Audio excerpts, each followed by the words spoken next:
individual white people are saying, I didn't do it, and my ancestors didn't even do it, and you are not your ancestors.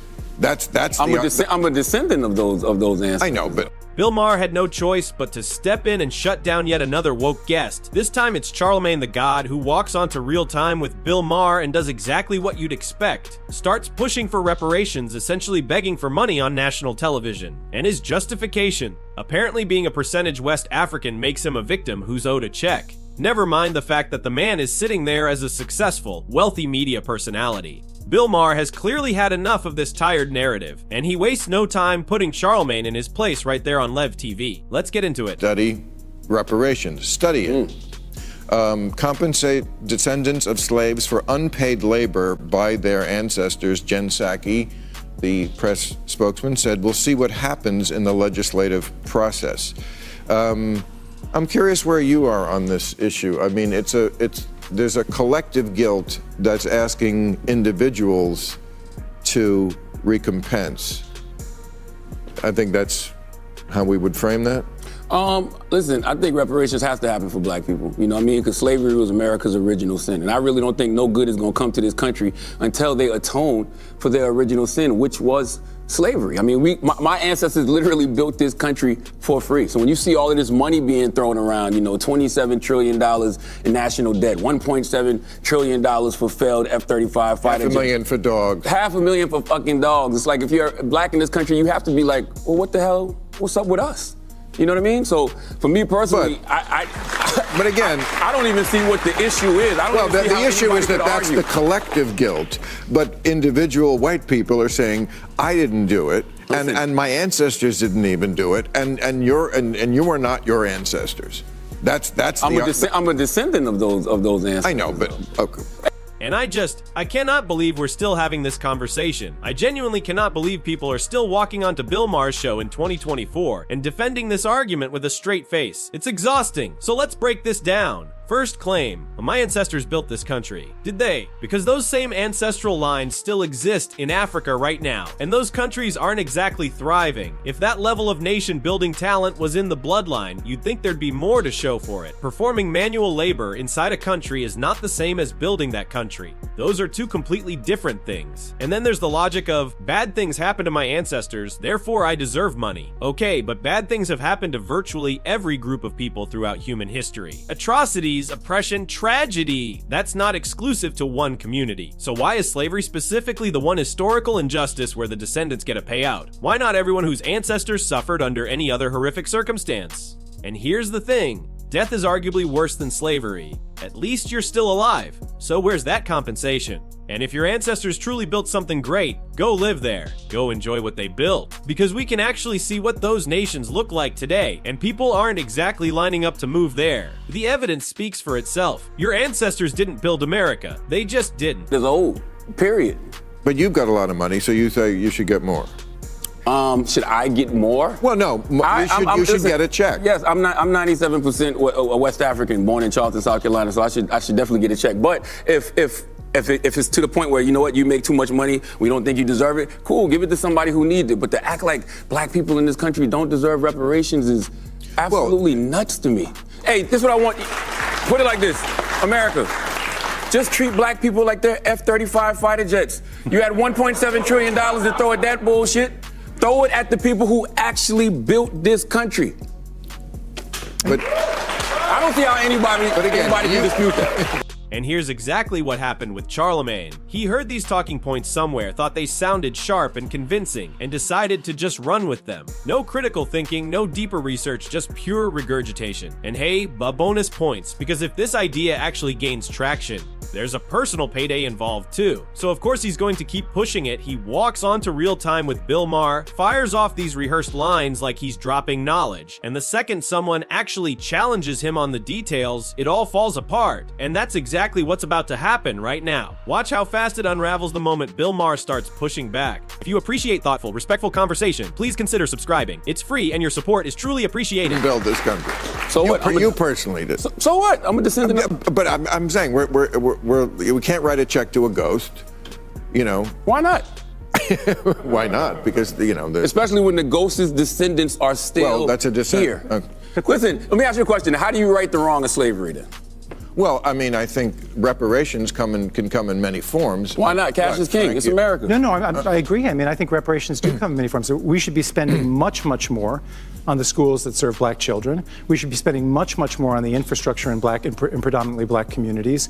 We should be doing all sorts of things to close the opportunity gap, which is enormous and which we've done a terrible job closing. A debt is owed, and that's one of the ways you repay it. Simple as that. The problem I have with the reparations conversation is the questions you were asking a moment ago. It's practically a non-starter. I mean, in terms of practicality, no one's going to agree on the terms. No one's going to agree exactly on the eligibility criteria. Nobody's going to agree on the amount, and it's politically very unpopular. And while we're talking about something that I don't think is passable, and that's why Obama didn't talk about it while Why he was is it in not office. passable, though? What? Why is it not passable? Look at public opinion polls. It's just not going to get done. And that's not about the merits. That's about the appeal out there. And in the meantime, there's so much we can and should be doing that could be called reparations about the debt. And renaming things, rebranding things, none of that is going to move the needle either. But more importantly, a reparations bill is never getting passed anyway, because anyone thinking clearly understands that cutting a single check isn't going to fix anything, not even close. Because the check was never the real issue. The culture is the problem. That's the root of it. And if you genuinely can't see that, you're either not looking hard enough or you just don't want to see it. We already ran this experiment. Remember stimulus checks during COVID? Almost every American got one. Did that solve poverty? Did that transform struggling communities overnight? Absolutely not. Money hits the account and the underlying problems are still sitting there untouched. A reparations check would be no different. One payment doesn't rewire a culture. It doesn't fix broken systems within communities. It doesn't address generational behaviors, and it doesn't build anything lasting. So if someone wants to come to the table with a real, concrete plan to actually address the cultural issues at the core of this, I'm genuinely open to hearing it, but just demanding a check and calling it justice, that's not a solution. That's a talking point. And I don't have a perfect answer either, but at least I'm honest enough to admit that. Whatever it is, as he said, a debt is owed. You could say Obamacare, which helped black and brown people way more than white people. Obviously, all people can sign up for Obamacare, but that is the practical effect of it, is a form of reparations. There's a tax that everybody pays. I don't think it's capped. Rich people pay more. Those kind of solutions are different. I mean, can I listen to me what Glenn Larry says? He says, It frames the moral claims African Americans legitimately have in the wrong way. The idea this debt can be paid is a terrible idea. That's his. Here's the thing. Once again, it's white people not wanting to be held accountable. Well, that's a black person. He's okay. A black person. Glenn Larry said that. Okay. What's his name? Glenn Larry. You know Glenn Larry. Well, I just think that it's a debt that is owed to black people in America. And did you catch that? He had no actual rebuttal. So what does he do? He starts clapping his hands and delivering the same line in a rhythm like that somehow makes it more profound. A debt is owed to black people? Yeah, man. You said that already. Multiple times. That's not an argument. That's a slogan. We're trying to have a real discussion here, and you're out there doing a spoken word performance because you have absolutely nothing new to bring to the table. And the reason is simple. These were never his ideas to begin with. He picked up someone else's talking points, memorized a few impactful sounding phrases, and has been recycling them on repeat ever since. It's genuinely painful to watch someone sit there performing intellectualism while completely failing to defend a single position when challenged. But let's get back to the core question. What problem are we actually trying to solve? If the answer is poverty, then address poverty across the board, regardless of race. I'll be straight. I personally believe in people earning their own way up. But if we're going to have this conversation, then help people who are actually in poverty, white, black, whatever. Because if the majority of black Americans aren't living in poverty, why are they getting a check? And if there are white Americans who are struggling just as hard, why are they being left out? Either we're solving poverty or we're settling a score. Those are two very different goals, and nobody pushing reparations seems to want to answer which one it actually is. I'll ask the question, if y'all don't think it should be cash, what should it be? If y'all don't think if there should be any reparations to black people, what should it be? All right. So I want to know, do you think that black people should get reparations? I think it should be more like what Frank and I are saying. Different, not a check, no. I think it should be done more by class. I mean, 21% of blacks are below the poverty line.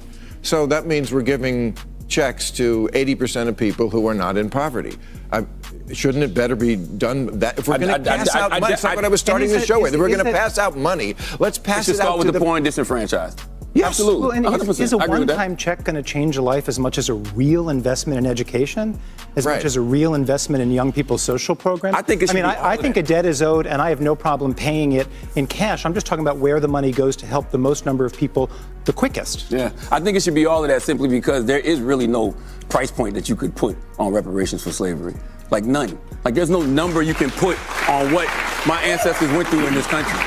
And that's really all he's doing. Recycling lines he heard somewhere, convinced they make him sound intelligent. It's almost comical at this point. But hey, drop your thoughts in the comments. I'm pretty confident I already know where most of you stand on the reparations debate. More importantly, what did you think about Bill Maher going toe-to-toe with Charlemagne the God Lied on Real Time with Bill Maher? Because let's not lose sight of the bigger picture here. This is a wealthy, successful man sitting on national television begging for free money. That's what we just watched. A rich celebrity demanding a check. Let me know what you guys think about the whole Bill Maher versus Charlemagne the God situation down in the comments below.